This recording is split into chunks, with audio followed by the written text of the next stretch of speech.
Nasapay di bigat ang nagturong iti opisina ti Comelec iti Bangkit Abra ti 73-year-old na iti Filo Kalubing. Dahil iti kitam ng iproseso ti panag-transfer na iti pagbutusan.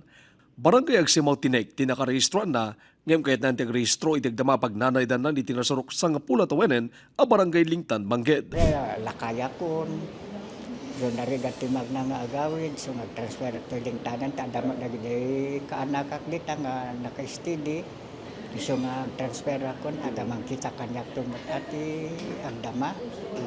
Taawa mo anak ko, single up. Pwede yun na ito, Adayo jayan to, narigat magna. Di na selection na pagkay Jay. Ba napanak, ngam nagnagnaak, nagpanag. Uray ni Tatay Felimon, Manipod Cavite, kalikagom na transfer di pagbutusan, dito'y Bangged. Kano kayo pa iti Bangged? Guanyera ko. Nagwan nila.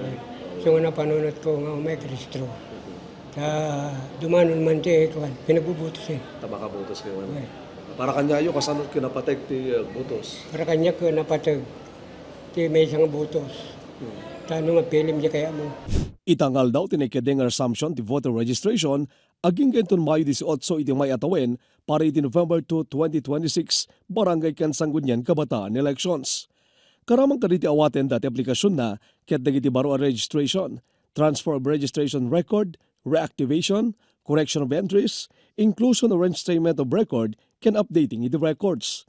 Iti Comelec office ti tayong as of 3 p.m. itangal daw, siyam dagiti klientedan ken kaduang kadagiti nag-transfer ti pagbutusan.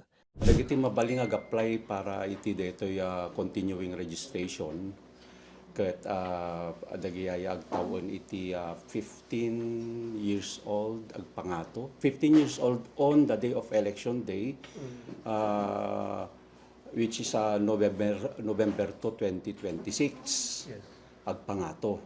No awan ti valid ID da sir, awang nga polos ti pakita da nga proof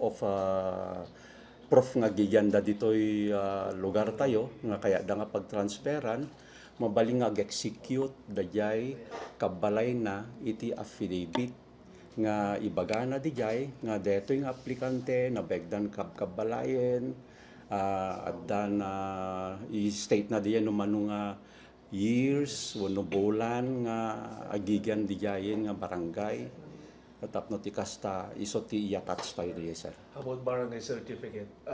Hango sa kolon sir yay kwa barangay certificate itata. Dagiti SK voters ngag 2018 sakbay wenno iti kaldawan ti eleksyon ket dago sa minayo na iti listaan ti regular voters. Iyaw awis pa iti Comelec di pananggundaway ti Register Anywhere program kadagiti mall. Iti kaudyan na datos manipod iti Comelec Provincial Office as of August 2025 kalpasan di August 1 to 10 voter registration itinterong abra 190,794 to registered regular voters idinto 68,325 ti SK voters. In palagipmet ti Comelec adumalan iti anang screening dagiti aplikasyon. Subject for approval sir after 3 months from the date of his or her application.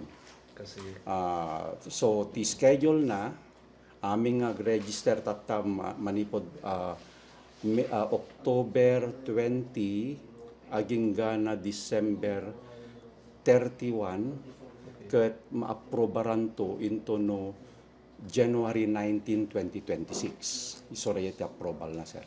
so the ERB hearing. When isorayete kung kanatay nga election registration board hearing. Archie Lorenzo, Balitang, Solid North.